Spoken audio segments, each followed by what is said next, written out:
पे गए थे तो उन्हें क्यों नहीं आमंत्रित किया गया था, यही सवाल है।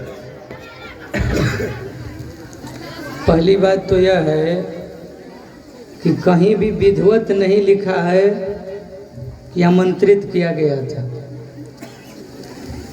दूसरी बात यह है कि सब सुन सुन के गए थे।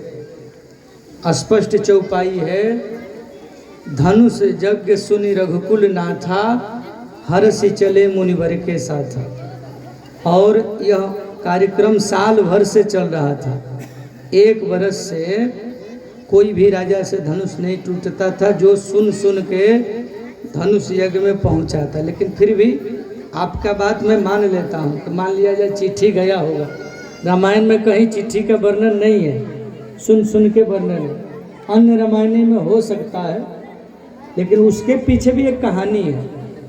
अयोध्या चिट्ठी नहीं जाने का या सूचना नहीं जाने का हिस्सा कहानी लोगों ने जोड़ा है। कई कई रामायणें हैं देश में। पुराने समय की बात है, राजा जनक के दरबार में एक बहुत बड़ा सुअर का भेष बना के एक राक्षस गया था। उसका पीछा करते करते जनक जी महाराज एक बार अयोध्या के क्षेत्र में प्रवेश कर गए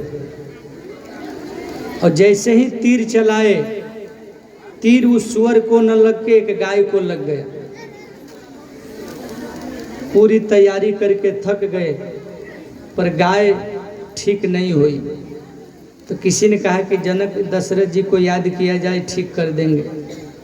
दशरथ जी के पास सूचना गया कि भाई आपके नगर में एक गाय को तीर लग गया है, आप उस गाय को ठीक कर दिए।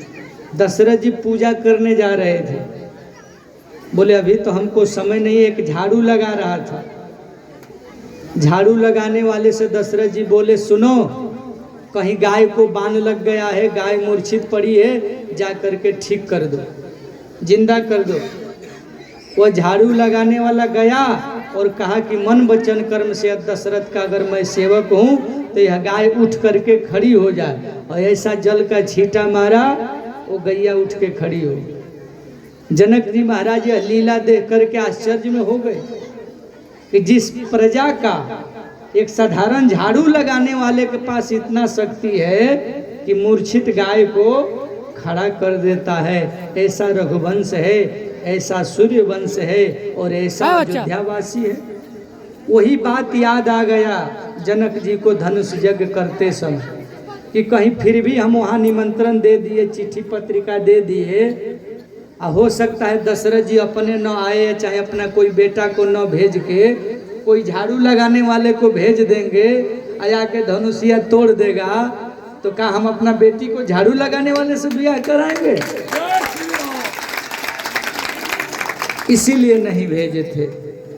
तो बोले गौरी शंकर भगवान की जय। और भी कई कहानियां हैं।